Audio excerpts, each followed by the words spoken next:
Ay, buenas noches. La verdad es que me dio mucho susto predicar después del pastor Mao porque es muy difícil. La verdad es muy difícil.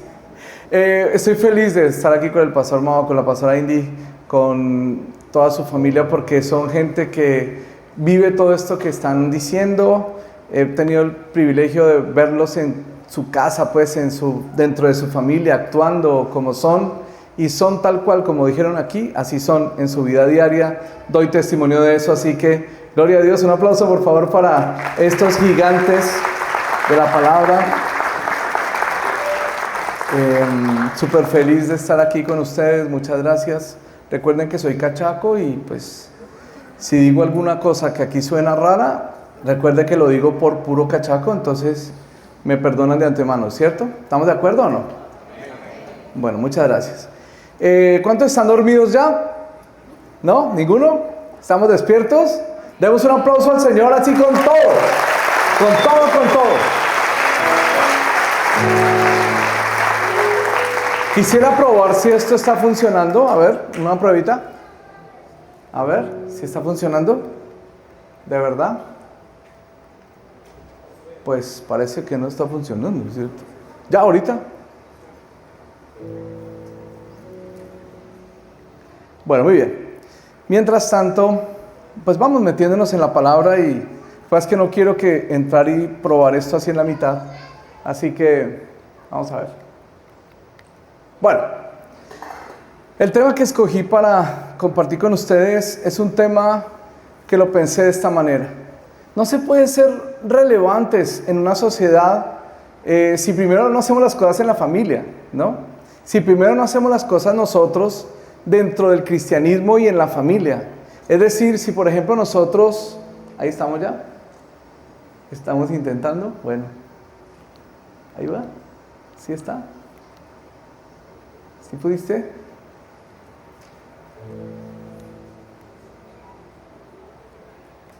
Allá arriba debe decir presentar y ¡pra! Lo pone. ¿No? ¿No?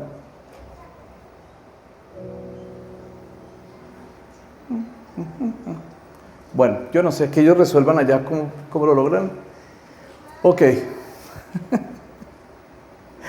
¿Qué estaba diciendo? Tengo que perdonarlos. Bueno, muy bien. Es una prueba sobre lo que estoy predicando. No podemos ser relevantes si nosotros no manejamos primero el perdón y la reconciliación dentro de nuestra casa. Si no aprendemos a hacerlo, mucho menos podemos exigirle al país, al presidente, a los políticos, que traigan perdón, reconciliación, que haya paz y cosas así en Colombia, cuando ni siquiera en las casas lo podemos hacer, ¿no? Me invitaron en México a una iglesia súper linda, una iglesia pequeñita, como de 200 personas, en la ciudad de Querétaro. Y estaba invitado en... ya estamos, ahora sí ya estamos. Estaba invitado en... Y sí está funcionando, gloria a Dios, aleluya. Bueno, me invitaron en Querétaro a una iglesia súper linda, pequeñita. El pastor me invitó porque dijo que quería recibir un poco del avivamiento que había en Colombia. Yo fui a predicar a esa iglesia con todo el corazón porque simultáneamente me habían invitado en Argentina a un evento multitudinario, más de 100,000 personas. Y yo oré y el Señor me dijo, a Querétaro. Entonces yo me fui para Querétaro y renuncié al evento de mucha gente en Argentina. Yo sabía que en Argentina habría muchos predicadores, pero en Querétaro, pues, podría ser más relevante, por decirlo así. Así que me fui para Querétaro, fui a predicar allá. Terminé de predicar y me vine para el DF, y en el DF me llamó un amigo y me dijo, órale, y me puse a orar. Me dijo, ¿qué estás haciendo? Y yo, pues nada, ya terminé todo. Y me dijo, ¿qué haces mañana? Y yo le dije, pues no, nada. Me dijo, ¿quieres ir al Día Nacional de la Oración? Yo le dije, claro. De desocupado dije, claro. Yo me imaginé que el Día de la Oración sería como un día de la oración clásico en Colombia, que es como una reunión apocalíptica, ¿no? van 24 ancianos y 4 seres vivientes y eso es todo lo que va, ¿no es verdad? Entonces yo pensé, va a ser así, va a ser algo así. Y me fui pensando en eso. Cuando de pronto me llevaron a un lugar que se llama la Arena México, con 22,000 personas. Y yo estaba de un momento adentro ahí. Me quería morir. Yo decía, ¿por qué? No me preparé como para algo así. Yo me preparé para una reunión pequeñita de oración. Y cuando llegué a ese lugar, el que estaba organizando me dijo así: hágame un favor, ¿usted es colombiano? Yo le dije, sí. Me dijo, no me vaya a pedir pactos. Yo le dije, ¿cómo así? Es que acaso los colombianos, todos los colombianos que vienen piden pactos y que sellen la palabra y hacen que la gente, no me va a pedir pactos. Yo le dije, no, tranquilo, no vine a eso. Me dijo, quiero que hables sobre qué ha hecho la iglesia colombiana frente a los temas de violencia, narcotráfico, todo eso, guerrilla, tal. Quiero que hables sobre eso. Ese es el tema. Y yo, wow, bueno, listo. Estaba yo preparándome así en el espíritu y eso que me dijeron, ya, súbase. Estábamos ya en capilla para subir. Cuando empiezo a subir las escaleras y de un momento a otro empiezo a recordar algo que pasó en mi familia que honestamente nunca había tenido en cuenta. Y es que a mi abuelito lo mató la guerrilla. Entonces empecé a pensar en eso. Y empecé a sentir un odio horrible contra estas personas que lo hicieron. No me importa si de derecha, de izquierda, hay guerrillas de derecha, guerrillas de izquierda, no es el tema, digamos, para colocar hoy. Pero el hecho es que lo mataron. Y a causa de que lo mataron, mi mamá tuvo que vivir cosas terribles. Mi mamá tuvo que pasar por abusos muy grandes.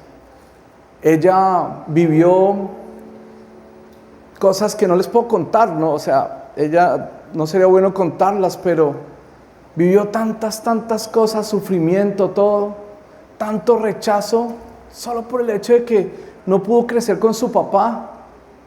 Y nos arrancaron a este abuelo tan bello que teníamos en la familia materna. Entonces yo subí con una rabia, estaban a punto de decir ya, y con nosotros, el pastor Luis, desde Colombia, el pastor Luis, estaban a punto de decir eso y yo estaba ya rabiando y diciendo, ¿por qué? ¿Por qué? ¿Por qué? Y decía, ¿por qué tengo que pensar esto en este momento? ¿Por qué? Los odio, decía yo, los odio. No sé, o sea, llevo 40 años de cristiano y estaba en esa crisis ahí. Y decía, ¿qué me está pasando?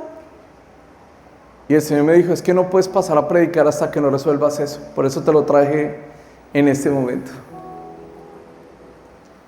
Y comencé a resolverlo por medio del perdón. Y empecé a perdonar. En medio de ese pasar a la tarima, empecé a perdonar. Y cuando subí, comencé a hablar frente a los 23,000 personas, que es más fácil hablar frente a 23,000 que frente a ustedes, ¿no?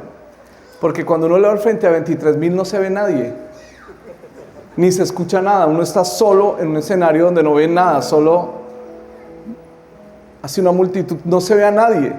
En cambio aquí los veo, entonces me doy cuenta quién se está durmiendo, quién me está haciendo mala cara, algunos que me desaniman, otros que me animan, ¿no? Siempre uno tiene que buscar a esas personas que lo animan, ¿cierto? Ellos que son... Después se acercan al final y te dicen, pastor, su palabra me llegó mucho. Y uno dice, pero parecía que no, parecía lo contrario.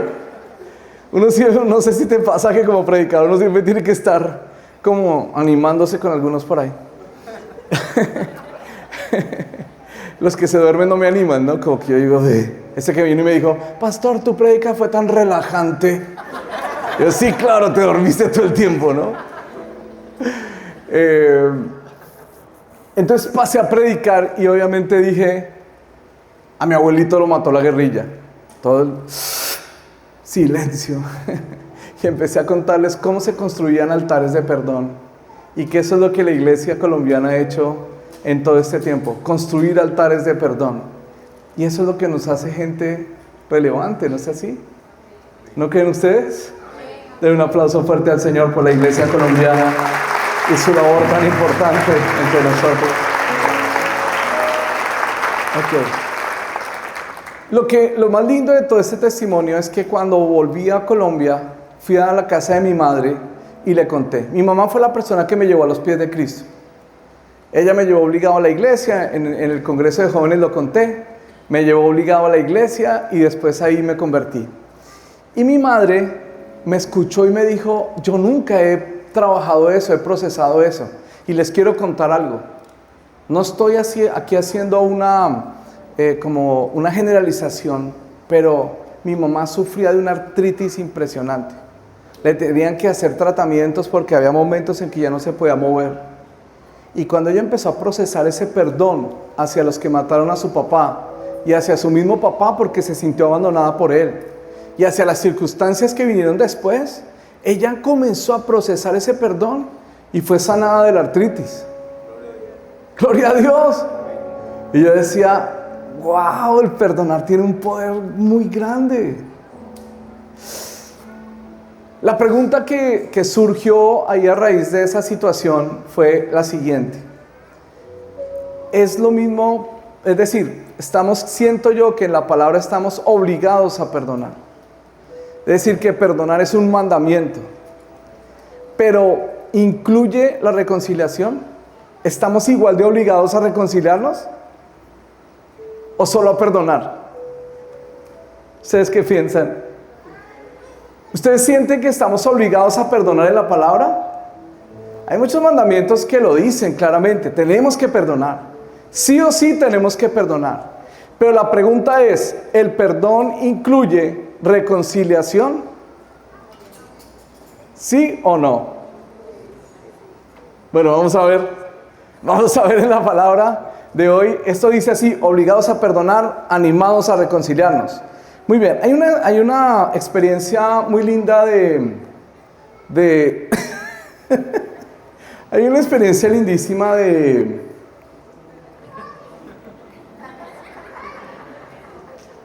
Pasa a la siguiente, por favor. Me tocó como cuando yo era chiquito, yo era el control remoto de mi papá. En esa época mi papá decía, cambia el canal, vaya, cambia el otro canal. Había 3 canales en Colombia, ¿no? Entonces uno ve el 7, el 9 y el 11. El 11 era malísimo. Siempre daban cosas por allá de colegio. Y mi papá decía, vaya, cambia el canal. Y cuando la antena se dañaba, yo a veces tenía que tocar la antena y quedarme, no se mueva, quédese ahí. El partido ahí, va ganando Millonarios, bien. Y de pronto, no se mueva, quédese ahí. O sea, era una cosa, yo era el control remoto de mi papá. Muy bien. ¿Estamos? Sí, listo, estamos. Ahora sí estamos. Muy bien. Entonces Jesús dijo estas palabras, pensando un poco en la venganza. Jesús está pensando en la venganza. Dice, han oído que a nuestros antepasados se les dijo no asesines. Si cometes asesinato quedarás sujeto a juicio. Pero yo digo aún que si te enojas con alguien quedarás sujeto a juicio. Si llamas a alguien idiota, corres peligro de que te lleven ante el tribunal. Y si maldices a alguien, corres peligro de caer en los fuegos del infierno. O sea, Jesús está diciendo que los legalistas se cuidan, pueden odiar, pueden arder, pero se cuidan al momento de no matar, para no ser reos. Y el Señor está diciendo, no, ustedes los cristianos, desde el corazón, entienden que en el momento en que ustedes odian a alguien, sienten rencor contra alguien, le expresan palabras como idiota en este caso, ya comenzaron a matar. Ya comenzó el proceso de matar. Entonces Jesús está diciendo que tenemos que cuidarnos desde el corazón. Desde el corazón. Y luego en el versículo siguiente dice, por lo tanto, y está pensando en los 5 sacrificios, en el 5.º sacrificio de Levítico, capítulo 7. Si presentas una ofrenda en el altar del templo y de pronto recuerdas que alguien tiene algo contra ti, deja la ofrenda allí en el altar, anda y reconcíliate con esa persona. Luego ven y presenta tu ofrenda a Dios. Entonces, lo que está diciendo es, tú traías el corderito, el sacerdote te preguntaba, ¿por qué traes el cordero? Dice, porque le robé a mi vecino una vaca. Entonces, el sacerdote te preguntaba, ¿y ya fuiste a reconciliarte con él? ¿Y ya le pagaste una restitución por lo que robaste? que la restitución normalmente era pagarle lo que le robaste más el 25%. ¿Ya lo hiciste? No, no lo he hecho. Entonces, deja aquí tu ofrenda, ve y hazlo, y cuando lo hayas hecho, regresa y presenta tu corderito. De nada te servirá presentar el corderito si no has restituido, si no te has reconciliado, si no has arreglado con la otra persona. Y termina diciendo Jesús: hombre, cuando vayas de camino al juicio con tu adversario, resuelvan rápidamente las diferencias. De no ser así, el que te acusa podría entregarte al juez, quien te entregará a un oficial y te meterán en la cárcel. Si eso sucede, te aseguro que no te pondrán en libertad hasta que hayas pagado el último centavo. Entonces, aquí el Señor Jesús en el Sermón del Monte nos está invitando fuertemente a buscar reconciliación y perdón, y que las relaciones de los creyentes sean de un nivel mucho más alto que el de los incrédulos. Entonces, pues la primera pregunta que queremos hacernos es: ¿qué es reconciliarse? Si no es lo mismo o si es igual reconciliarse y perdonar, entonces preguntémonos: ¿qué es reconciliarse? Hay una parábola hermosísima en donde hay una reconciliación bíblica muy bella, ¿no es verdad? Es la parábola del hijo pródigo. Y quisiera contarla toda y explicarla toda, pero se nos va mucho el tiempo, así que leamos solamente algunos versículos. Dice así: me levantaré, ¿saben, no? Cuando ya el hijo pródigo volvió en sí, dice: me levantaré, iré a mi padre y le diré: Padre, he pecado contra el cielo y contra ti, ya no soy digno de ser llamado tu hijo, hazme como uno de tus jornaleros. Y levantándose vino a su padre, y cuando aún estaba lejos, lo vio su padre, y fue movido a misericordia, y corrió. Yo me imagino a ese papá viendo por la ventana todos los días, esperando que llegara su hijo, y cuando por fin lo vio, dice: corrió a abrazarlo. Él estaba obligado a matarlo. En la cultura hebrea, cuando un hijo abandona los negocios de su padre, tiene que morir. Sobre todo porque se fue en rebeldía, porque se fue deshonrando a su padre. Los hijos estaban diseñados en la cultura hebrea para seguir con el negocio del padre. Por eso Jesús desde los 12 años la tenía clarísima: en los negocios de mi padre debía estar, ¿no? Pero este hijo, en lugar de recibir muerte, lo que recibió fue abrazo, lo que recibió fue restauración, ¿no? Y él dijo: Padre, he pecado contra el cielo, contra ti, ya no soy digno de ser llamado tu hijo. Y ustedes conocen la historia, la restauración preciosa que se dio allí, en ese reencuentro. Qué reconciliación padre e hijo, ¿no? De este versículo saco esta definición. Voy a tratar de proponerla y ustedes me ayudan a revisarla, a ver si es correcta o no, cómo la ven. ¿Qué es reconciliación? Entonces yo estoy proponiendo lo siguiente: la reconciliación es un proceso. Fíjense que no es como un acto, es un proceso, ¿no? ¿Se acuerdan la reconciliación entre Jacob y Esaú? Que Jacob mandaba a las mujeres con regalos, y luego mandó no sé qué, y luego hizo otra cosa. ¿Se acuerdan la reconciliación de José con sus hermanos? Un proceso, ¿viste? Es un proceso. Un proceso en el cual dos partes que se han enemistado o separado por conflictos deciden restaurar la relación. Escuchen, solo habrá reconciliación cuando la relación queda restaurada. ¿Y cómo sé que está restaurada? Porque hay confianza mutua y comunión personal. Se da reconciliación. No hay reconciliación cuando la relación no queda restaurada. ¿Cómo sé que una relación está restaurada? Porque hay confianza mutua y comunión personal. Si no hay confianza ni comunión, no hay restauración, no hay reconciliación. Pero sí hay reconciliación en el momento en que volvemos a confiar el uno en el otro y volvemos a tener comunión personal. Esto lo saqué de la historia del hijo pródigo, pero me pareció que se lo quise proponer a ustedes hoy. Me pareció que tiene un peso esta definición. No porque yo la haya escrito, sino porque me parece que la Biblia nos lo enseña. ¿Ustedes qué opinan? Si no hay comunión y no hay confianza, no hay reconciliación. Bien, entonces pensaba en todo esto y pensaba que la reconciliación implica, de acuerdo a la definición que hicimos, un proceso, otra, dos partes que están trabajando, que tienen que trabajar en el asunto. También implica restaurar el vínculo. El propósito de trabajar en este proceso es recomponer el vínculo. Otra, la reconciliación implica arrepentimiento. Déjeme parar en ese punto porque es muy importante. Si no hay arrepentimiento, no hay reconciliación.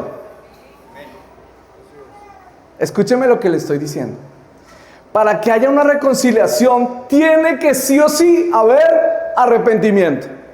Como ustedes se dan cuenta, el padre se quedó en su casa y tal vez miraba todos los días cuándo vendría su hijo, pero no se fue a buscarlo. A diferencia de la oveja perdida, que esa sí la fueron a buscar. A diferencia de la moneda perdida, que también la buscaron. El padre no fue a buscar al hijo. El padre se quedó esperando. Porque la reconciliación entre dos personas solo se da cuando hay arrepentimiento. Mientras no hay arrepentimiento, no hay forma de reconciliar la relación. Este es el trabajo. Por eso nosotros a muchas esposas y esposos que están en ese proceso de reconciliación, siempre le estamos animando a tómense un tiempo. Tómense un tiempo para ver el arrepentimiento y los frutos de arrepentimiento que dan las personas. Para que una vez que verifiquen que sí hay arrepentimiento, entonces sí puede haber reconciliación. No sé si estoy haciendo claro. Mira otra implicación. Obviamente la reconciliación implica perdón. La reconciliación implica perdón. Bueno, muy bien. La pregunta es entonces, ¿es obligatorio reconciliarse en la Biblia? Bueno, el apóstol Pablo lo resuelve con un versículo espectacular. Ante esta pregunta que nos hacemos hoy, ¿es obligatorio reconciliarse en la Biblia? Pues ya les podría decir que la respuesta es no, porque depende de dos, no solo de uno. ¿Y si el otro no quiere? Entonces el apóstol Pablo lo responde así: sí es posible. ¿Notan las palabras? Sí es posible. En cuanto dependa de vosotros, estad en paz con todos los hombres. Es decir, si depende de mí, voy a tratar de lograrlo. Pero me encuentro con que depende del otro. Entonces, pues tenemos que, ¿no? Por ejemplo, un hombre que me robaba y me llegó a robar como 12 millones de pesos. No me pregunten cómo, soy un poco bobito para los negocios. Me manipuló y me empezó a robar. Y mi esposa sí me decía: no le pares bolas a ese tipo, que este tipo te está robando. Y yo: no, amor, que no sé qué, qué tal. Cuando me di cuenta, me habían robado. Y empecé a odiarlo, porque además empezó a hablar mal de mí con otra gente. Entonces un día dije: ¿qué hago, Señor? Y el Señor me dijo: perdónalo. Entonces yo lo perdoné y tuve una reunión con él. Y en la reunión con él le dije: mira, he decidido que no quiero tener un rencor contigo. No tengo rencor contra ti. Yo siento que te he perdonado. Y me dijo: ay, gracias, pastor, qué bella gente eres, no sé qué. Y le dije: ¿Y mi plata? Y me dijo: no, yo no te lo voy a pagar. No te lo voy a pagar. Pero, ¿reconoces que me la robaste? Sí, yo reconozco que te la robé y te pido perdón. Yo le dije: bueno, ¿y la plata? Me dijo: no te lo voy a pagar. ¿Por qué? Porque no puedo, porque no quiero, en fin, me dio unas razones ahí todas raras. Entonces después yo le dije: bueno, ok, ¿sabes qué? He tomado una decisión. Te perdono la plata. Ya, te perdono la plata, te perdono todo, ya, te perdono todo. ¡Uy, qué bueno, pastor! ¿Entonces podemos ser amigos? Y yo le dije: no. No podemos ser amigos. Pero ¿cómo si la Biblia? Sí, la Biblia dice que te perdone. Yo ya te perdoné, no tengo nada contra ti. Entonces, ¿podemos ser amigos? No. No, porque yo no voy a dejar que me sigan robando. ¿Es verdad o no? ¿Alguien es tan bobo que quiere que lo sigan robando? ¿En nombre del cristianismo? ¿Porque soy pastor? ¿Porque me tengo que dejar robar? No. Yo ya cumplí con mi parte, mi obligación era perdonarlo. Pero él no se ha arrepentido. No puede haber reconciliación. Porque ¿cómo vamos a restaurar la confianza y la comunión personal si no hay arrepentimiento? No sé si me van a entender. Ok, muy bien. Entonces, yo digo lo siguiente. Es recomendable lograr una reconciliación con todas las personas en la medida de lo posible. Aunque hay casos en donde no se puede lograr. Y es más, hay otros casos en los que no es recomendable. Porque no podemos sujetarnos a relaciones de dolor o abuso. Escúcheme, no podemos sujetar a la gente a relaciones de dolor y abuso. En los Estados Unidos hay un caso muy sonado de una iglesia reconocidísima. No les digo el nombre de los pastores porque no me gusta mencionar pastores así con nombre propio, a no ser que sea muy necesario, ¿no? A no ser que sea para honrar. Pero hay un caso de una iglesia muy reconocida en los Estados Unidos, en donde a una mujer que vino a quejarse con sus pastores, ella vino a decir que su esposo la maltrataba a ella y maltrataba a los hijos. Y lo que le enseñaron en la iglesia fue perdónalo y vuelve a estar con él. Ella dijo, no puedo seguir con él, creo que me voy a divorciar. Y le dijeron, no señora, no lo puedes hacer, sería un pecado. Tienes que volver con él y perdonarlo. Estás obligada a perdonarlo. Ella les dijo, es que temo por mi vida y por la vida de mis hijos. Y dijeron, no, tienes que volver con ella y perdonarlo. Se reunió la junta de la iglesia y determinaron esto. La hermana decidió irse de la casa y lo que hicieron en la iglesia fue ponerla en disciplina públicamente. La expusieron públicamente y la disciplinaron por no obedecer a la palabra de Dios. Es decir, que la estaban obligando a mantenerse en un ambiente de abuso y de maltrato.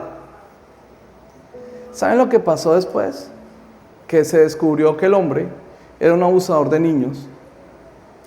Se descubrió legalmente que el hombre no solamente había maltratado a sus hijos, sino que abusaba de otros niños y lo metieron a la cárcel.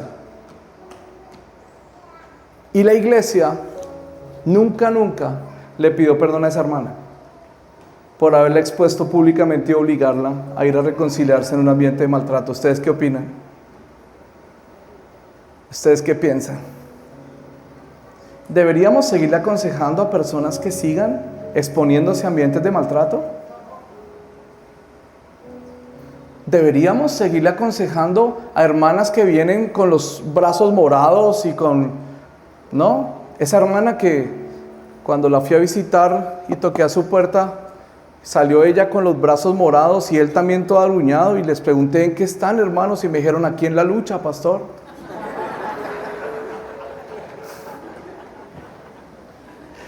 ¿Deberíamos recomendarles que sigan en eso? Porque el matrimonio es para toda la vida y porque estamos obligados a reconciliarnos. No sé, yo creo que no, porque para que haya reconciliación tiene que haber arrepentimiento, ¿no? ¿O sí? ¿Ustedes qué opinan? ¿Sí o no? Vamos, dile a la persona que está al lado, sin arrepentimiento ni pío. Dígaselo. Bueno, denle un aplauso al Señor, están como muy tensos en este momento. Ok, ahora, lo que sí es obligatorio en la Biblia es perdonar. O sea, perdonar sí es obligatorio. Pero entonces hablemos un poquito del perdón. ¿Qué es perdonar? ¿Sí? ¿Les parece si nos metemos en eso? ¿Hasta aquí cómo vamos? ¿Vamos bien? ¿Los tengo aburridos? ¿Se me están durmiendo? No tengo esa gracia del pastor Mao mantenerlos despiertos. ¿Qué es entonces perdonar? ¿Qué es perdonar? Vamos a meternos en esto. Mira, todavía, qué pena que te tenga que decir unas palabras así, pero tú vas a decir, ¿nos estás hablando de qué? ¿De un remedio o algo así? Charizomay. Charizomay para los dolores de cabeza. Charizomay en pasta. Charizomay, bueno, charizomay es una palabrita griega que significa dar de gracia. Chariz, gracia. Charizomai, dar de gracia, perdonar como resultado de un acto voluntario. Entonces, el versículo en donde sale charizomai es: antes sed benignos unos con otros, misericordiosos, perdonándoos. Ahí sale charizomai. Es decir, da gracia, ¿ok? Por gracia. Y cuando pensamos en gracia, estamos pensando en algo que se da voluntariamente y unilateralmente. La gracia se da voluntariamente y unilateralmente, ¿no? Cuando Dios dio gracia a través del Señor Jesucristo, no dependió de que tú estuvieras o no arrepentido. Dependió básicamente de que Él quiso hacerlo. Por gracia somos salvos, por medio de la fe, ¿no? ¡Gloria a Dios! Pero para aquella reconciliación, tú sí tienes que arrepentirte y aceptarlo. Ok, otra palabra. Esta palabra suena también como a penicilina, no sé, como a otra cosa, a vacuna, no sé, afinemi. Afinemi. Y tiene que ver con cancelar una deuda. Jesús usó esta palabra en el versículo de Mateo 6:12, en el Padre Nuestro, cuando dijo: y perdónanos nuestras deudas, así como también nosotros perdonamos a nuestros deudores. Noten que aquí la expresión deuda no tiene que ver con plata, con dinero, sino con otro tipo de deuda. ¿No es verdad? Entonces Jesús dijo: perdonar es como saldar una deuda. ¿Ya? Como si tú castigaras una cartera. ¿Me entiendes ese concepto? Que te deben plata y tú dices: bueno, ya, castigamos esa cartera, ya no me deben. Eso se hace unilateralmente. Entonces voy a decir que no es perdonar. Perdonar no es tolerar. Hay personas que dicen cosas como, por ejemplo: bueno, que siga. Finalmente como decía el otro día una señora: pastor, pues finalmente que mi hijo, pobrecito, que me golpee, pues yo lo entiendo, pero pues no lo puedo echar de la casa, que siga haciéndolo. Eso se llama tolerar, ¿no? Ella no está perdonando, ella lo que está haciendo es tolerando. Tampoco es sentir compasión, como decir: sí, pobrecito, es que su papá fue muy malo con él, por eso es que me sigue pegando, ¿sí? Estoy excusándolo. Tampoco es olvidar, como que, ¿qué pasó? Yo no me acuerdo de nada, no sé nada, no me digas de qué me estás hablando. Mentiroso, estás mintiendo porque no se puede olvidar. Tampoco es como minimizar el daño, ¿no? No, que me hayan robado 40 millones de pesos, eso no es nada finalmente. El Señor me proveerá, gloria a Dios. No minimizar, eso tampoco es perdonar. ¿Qué es perdonar? Aquí va otra definición, no se me van a dormir. Aquí hay otra definición. ¿Me ayudan a leerla? A ver, dice así: perdonar es un acto espiritual, es voluntario y además es unilateral. Es decir, que la otra persona no tiene que hacer nada. Cuando se trata de perdonar, es una sola la parte que está perdonando.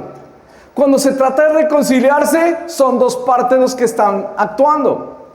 Cuando se trata de perdonar, es gracia. Movido por la gracia, el ofendido decide cancelar libremente la deuda moral al ofensor. ¡Wow! Eso es perdonar.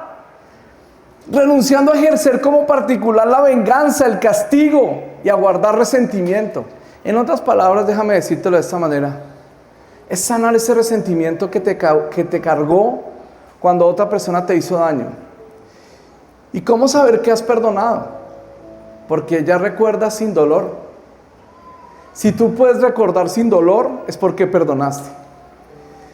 ¿Han oído esas señoras que ustedes les dicen: ¿y qué más de su marido? Dice: ¿mi marido?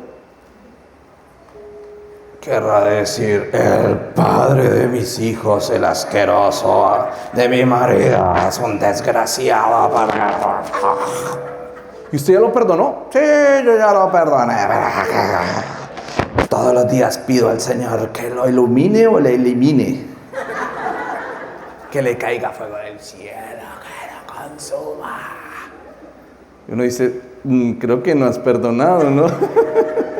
¿No es verdad? Porque todavía le duele mucho. Cuando tú cuentas algo con dolor, cuando te duele todavía, no has perdonado. Bueno, muy bien. Quiero desarrollar un poquito el concepto de deuda moral, porque ya que lo mencionamos, ¿qué es una deuda moral?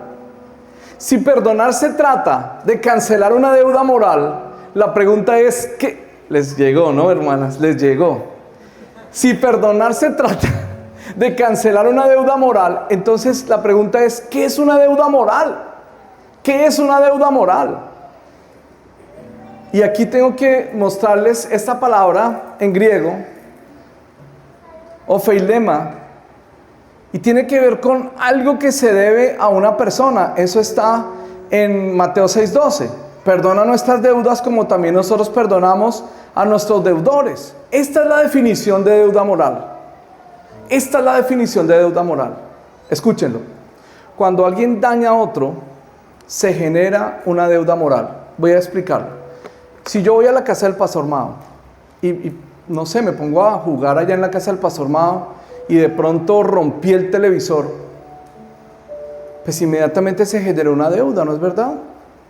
Si yo le debo, si él me prestara su carro, por ejemplo, mira, Luchito, ya que estás aquí en Bogotá, te voy a prestar mi Mercedes-Benz.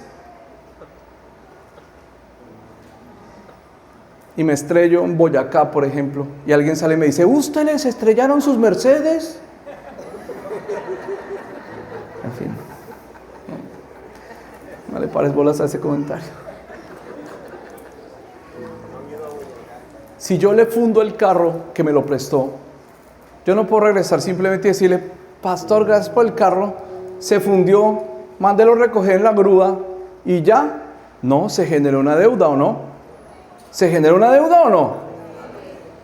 Bueno, es eso mismo, pero aquí en lo moral.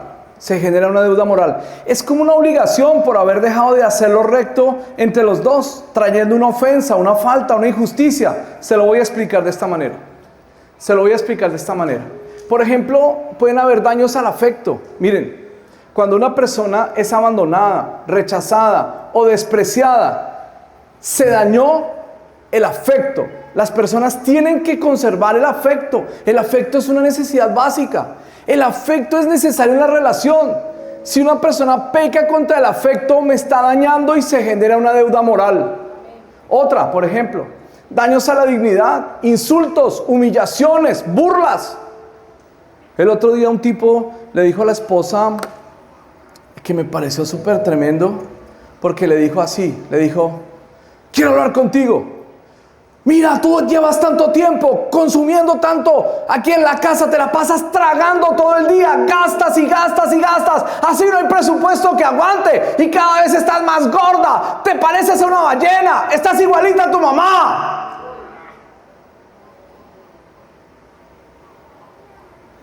Pobrecita Willy, ¿cierto? O sea, ella, en serio,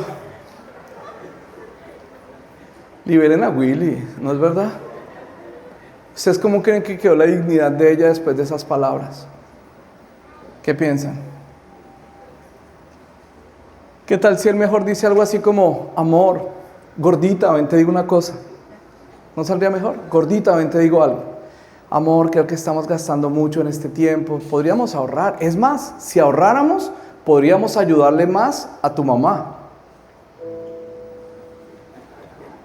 ¿Mejor o no? Ok. Pero noten que cuando él abusó de ella, la insultó, la humilló, se burló, se generó una deuda moral. ¿Lo están viendo o no? Otra. Daños a la integridad, abusos, agresión, manipulación. Esto es gravísimo. La deuda moral que se genera es muy grande. Daños en la confianza, traición, infidelidad, mentira. Si yo miento, si yo traiciono, si yo no soy fiel a una relación, estoy dañando a la otra persona. Y ese daño genera una deuda moral. Así que si te han hecho cualquiera de estas cosas y otras más, La deuda moral está ahí. Y seguramente eso es lo que te carga y te llena de rencor. La pregunta que nos hacemos ahora entonces es: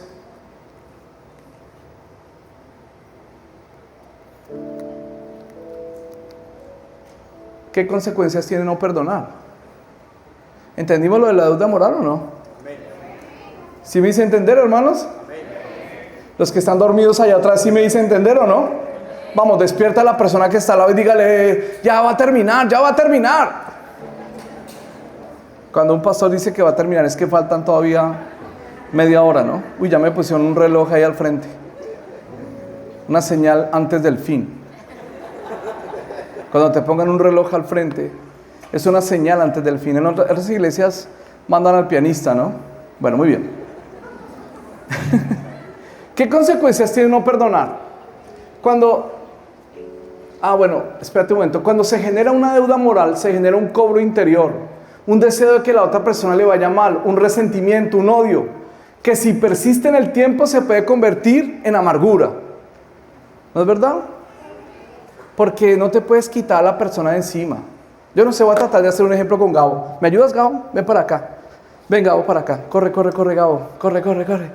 Como si fueras joven. Corre. Eres un joven. Bueno, muy bien.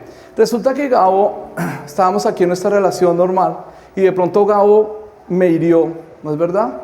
Me hizo cosas que dañaron y me generaron una deuda moral. Y resulta que yo no lo quiero perdonar. No lo quiero perdonar. Entonces digo: ¿sabes qué, Gabo? Eres un estúpido, un ridículo. Y me decido irme para Bogotá. Me voy para Bogotá para poner distancia. Ya que no saben que tan pronto me bajo del avión en Bogotá, a que no saben cuál es la primera cara que veo. Espiritualmente la de Gabo. Ya no puedo quitármelo de encima. Y cuando yo quiero ir y decir: voy a tomar una deliciosa changua, me voy a tomar una deliciosa changua. Y voy a un restaurante y digo: por favor, señor, tráigame una changua. Y la persona dice: claro, señor, aquí viene su changua. Y me estoy tomando la changua aquí, y aquí no saben quién se la está tomando conmigo, porque lo veo hasta en la sopa. Y este desgraciado todo lo que me hizo. Y cada vez me huele peor, ¿sí me entienden? Como que digo: pero ¿por qué me lo tengo que aguantar en todos lados? Me voy para Europa, me voy para otro lado, a Francia. Y cuando estoy tratando de ver la Torre Eiffel, digo: ay, qué lindo esto, gloria a Dios. Y cuando volteo a mirar, a que no saben quién está ahí.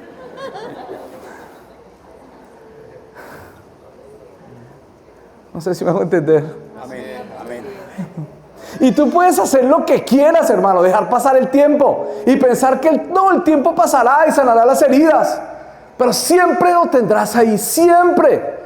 Cada vez lo odiarás más, cada vez tendrás más rencor, cada vez tendrás más deseos de venganza, cada día caminará más igual que tú, cada día.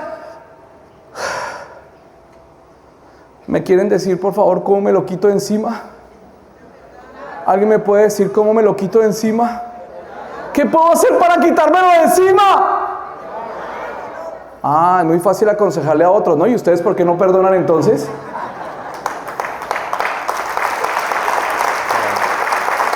Perdonando. Y es un asunto unilateral. De pronto Gabo nunca me va a pedir perdón, pero yo debo tomar la decisión unilateral de perdonar. No lo vuelvas a hacer, Gabo. Te perdono. Gracias. Un aplauso para Gabo, por favor. Ok. Dice un versículo para ilustrar eso que les estoy diciendo. Mateo 18:34. Miren lo que dice. Entonces su señor, enojado. ¿Se acuerdan del hombre de los dos deudores? Ustedes conocen esta historia, por eso se las menciono.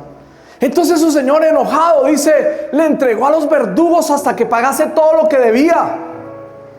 Así también mi Padre Celestial hará con vosotros si no perdonáis de todo corazón a sus hermanos sus ofensas. Vas a quedar en una cárcel.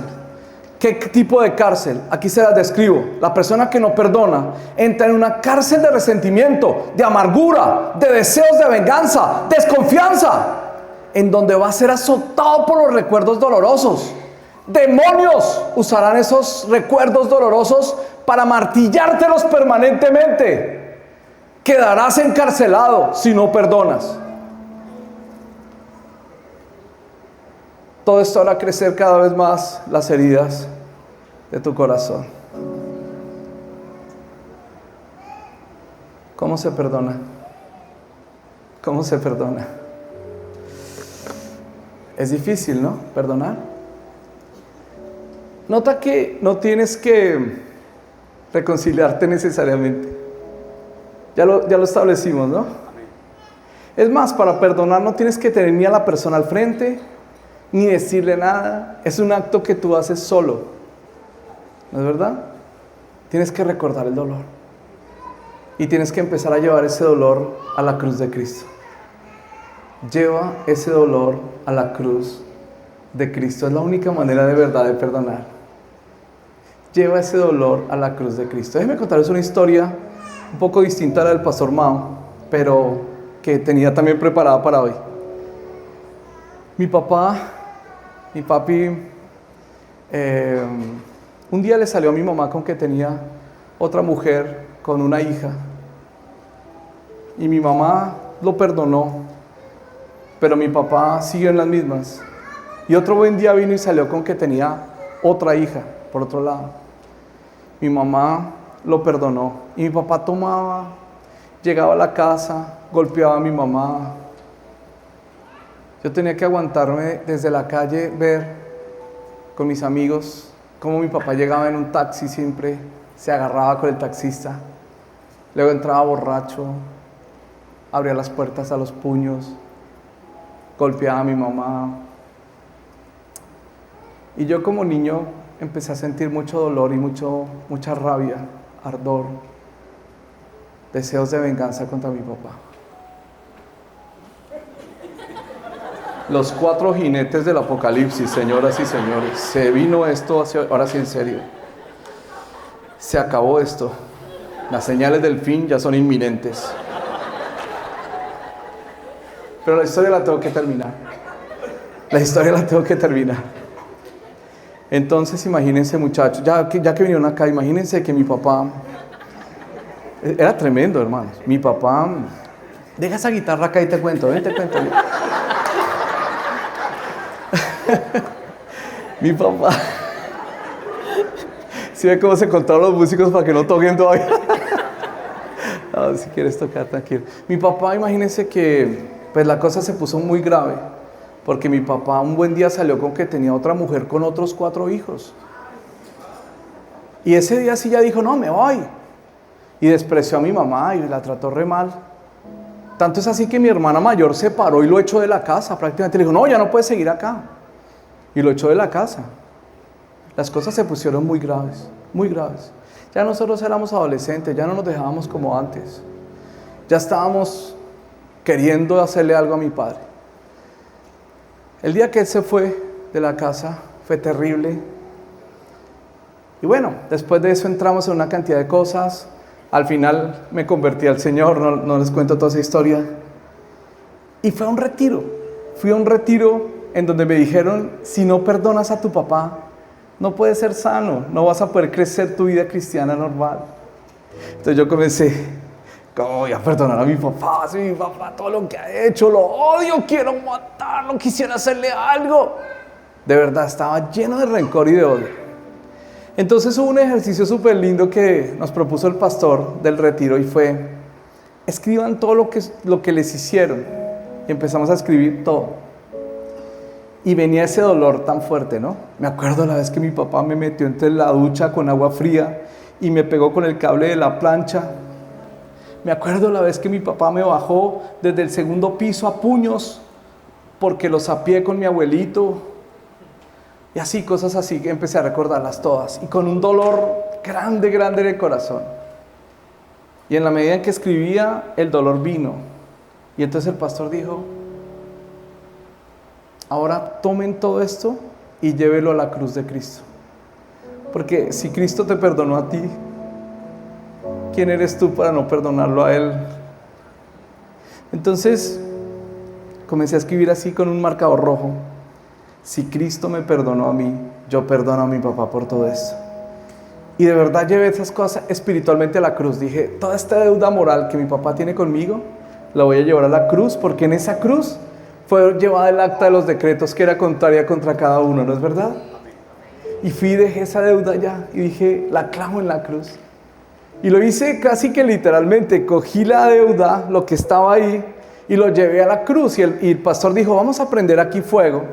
Y entonces había como una fogata ahí, y llevamos todos nuestros papeles, y cuando yo puse el mío, eso fue como azufre, así que salió.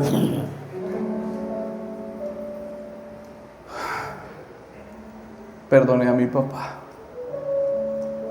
Wow. Cuando volví a Bogotá del retiro, fui a decirle a mi papá, papá, lo fui a buscar donde él estaba. Había comprado una taberna. Ahora se tomaba su propia taberna, lo cual lo llevó a una quiebra. Entonces fui a decirle a mi papá, papá, estuve en un retiro. ¿Y qué?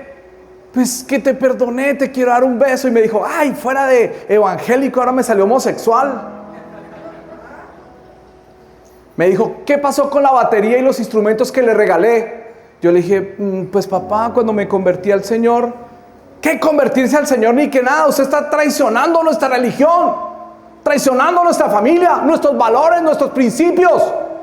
Yo pensaba, ¿cuáles valores, cuáles principios? Bueno, pero me dijo, ¿cómo así? ¿Qué hizo con los instrumentos? Papá, es que yo sentí de Dios regalárselos a la iglesia. Yo le regalé la batería, el piano, el bajo, toda la iglesia. Y mi papá dijo, no puede ser. ¿Qué le hicieron en esa iglesia? Voy a ir a hablar con ese pastor. No lo pueden robar de esa manera. Lo hice voluntariamente. ¿Tú no sabes que nos íbamos a meter en la droga? Me dijo, prefiero verlo 1000 veces drogadicto y no que sea un fanático religioso. Y desde ese momento mi papá empezó a perseguirnos y entendí lo que era una persecución por el cristianismo. Cada vez que yo hablaba con mi papá, era media hora de ¿qué hizo con los instrumentos? ¿Por qué no se regaló a la iglesia? Usted es un desgraciado, no sé qué, traicionó a nuestra familia, traicionó a nuestros principios. Y así pasaron cerca de 30 años. 30 años donde todas las veces que hablaba con él, llegábamos a ese punto y me vaciaba. 30 años en donde él odiaba todo lo que significaba cristianismo. Se llegó un día en que me llamó y me dijo, oiga, dime papá, me quedé sin trabajo y ya nadie me está contratando, no tengo con qué comer, ¿usted tiene algo? Yo le dije, hablé con mi esposa y decidimos arrendarle un apartamento que se quedó solo.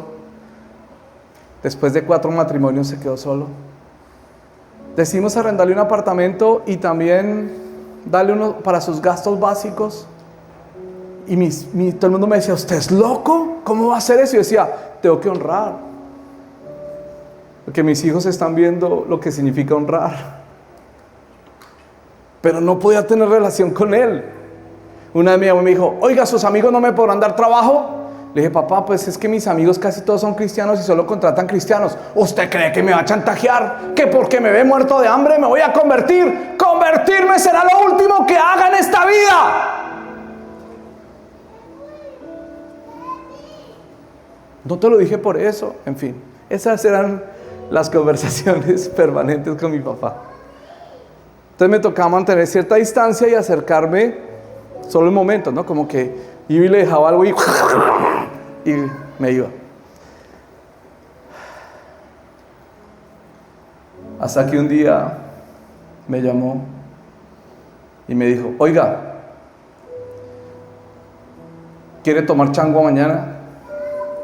Yo le dije, claro, ante una changua, no me importa lo que sea, yo voy. Entiéndame que es que a los bogotanos nos gusta mucho la changua, o sea, ¿qué podemos hacer? Fui a desayunar a su casa. Cuando terminamos de desayunar, imagínate que mi papá se para de la mesa y se arrodilla y empieza a llorar y a pedirme perdón. Yo dije, ¿qué pasó? ¿Qué le pasó? Mi papá arrodillado pidiendo perdón. Perdóname, decía, perdóname por haberte abandonado. Perdóname porque en la adolescencia me gasté la plata que era para tu universidad en mujeres, en trago, en vicios. Malgasté todo lo que tenía. lo que tú te merecías. No te pude pagar nunca la universidad, nada, porque me gasté todo.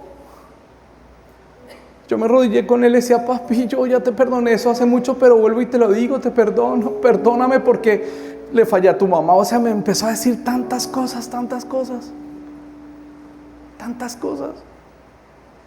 Y lloraba, y yo decía, ¿qué pasó, papá? ¿Qué pasó? Y me dijo, es que el sábado pasado fui a una iglesia que estaba ahí cerca de mi casa y le entregué mi corazón a Cristo. Y no puedo ser libre si no me perdonan ustedes. Reúneme a toda la familia. Y reunimos a toda la familia. Y todos estaban asustados porque ya saben cómo era mi papá. Pero ese día entró y se arrodilló frente a todos. Y les empezó a pedir perdón a todos los nietos, a toda la familia les empezó a pedir perdón. ¿Y saben una cosa? Ninguno de mis hijos se acuerda de las borracheras de mi papá. Ninguno de mis hijos se acuerda de sus regaños, ni de sus vaciadas, ni de nada de lo malo que hizo. ¿Saben lo que recuerdan mis hijos de mi papá? Que se arrodilló valientemente y pidió perdón. Y ese día todos nos abrazamos y se empezó a restaurar. ¿Saben lo que empezó a pasar desde ese día? Que mi papá me bendecía todos los días. Es que solo Cristo nos puede cambiar. Solo el poder de Cristo nos puede cambiar.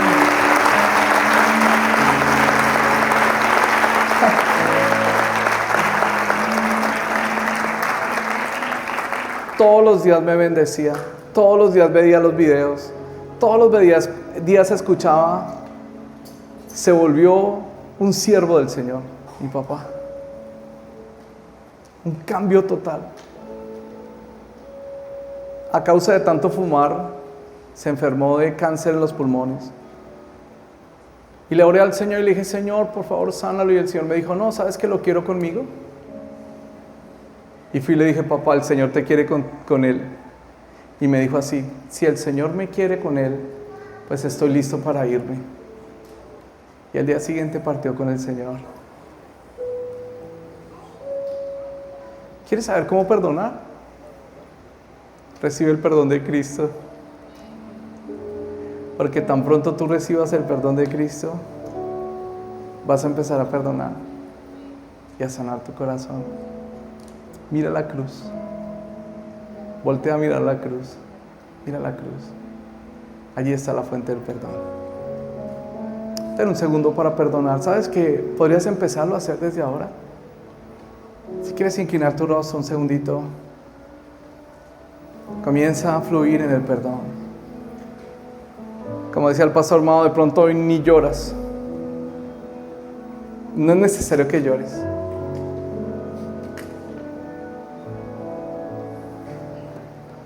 Pero puedes comenzar un proceso, es una decisión que tomas. Ahora, si te puedes reconciliar, buenísimo.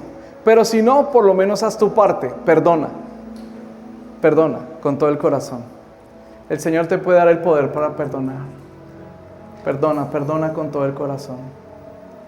Déjate sanar por el Señor. ¿Sabes una cosa? Dios está contigo y yo te quiero mucho. Bendiciones.